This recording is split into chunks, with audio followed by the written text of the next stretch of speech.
Malkajgiri MP మాజీ మంత్రి ఈటెల రాజేందర్ మల్కజ్గిరి ఎంపీగా గెలిచిన తర్వాత మొట్టమొదటిసారిగా హన్మకొండ జిల్లా కమలాపూర్ తన స్వగ్రామానికి ఈటెల రాజేందర్ చేరుకున్నారు. బీజేపీ పార్టీ కార్యకర్తలు, నాయకులు భారీగా తరలివచ్చి టపాసులు కాల్స్తూ పూలదండలతో శాలువాతో సన్మానించి అడుగడుగున నీరాజనం పలికారు. అనంతరం ఈటెల విలేకరుల సమావేశంలో మాట్లాడుతూ ఆచరణకు సాధ్యం కాని హామీలను ఇచ్చి కాంగ్రెస్ పార్టీ గద్దెనెక్కిందని అన్నారు.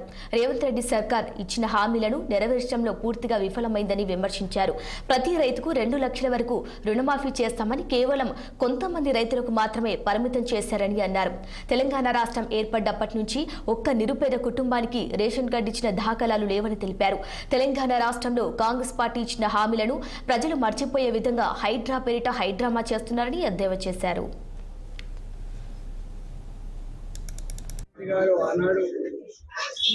సోనియా గాంధీ గారి సమక్షంలో, రాహుల్ గాంధీ గారి సమక్షంలో, ప్రియాంక గాంధీ గారి సమక్షంలో, జాతీయ అధ్యక్షుడు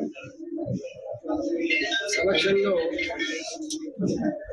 రైతు బంధు, మహిళా పాలసీ, యువ పాలసీ, విద్యార్థి పాలసీ,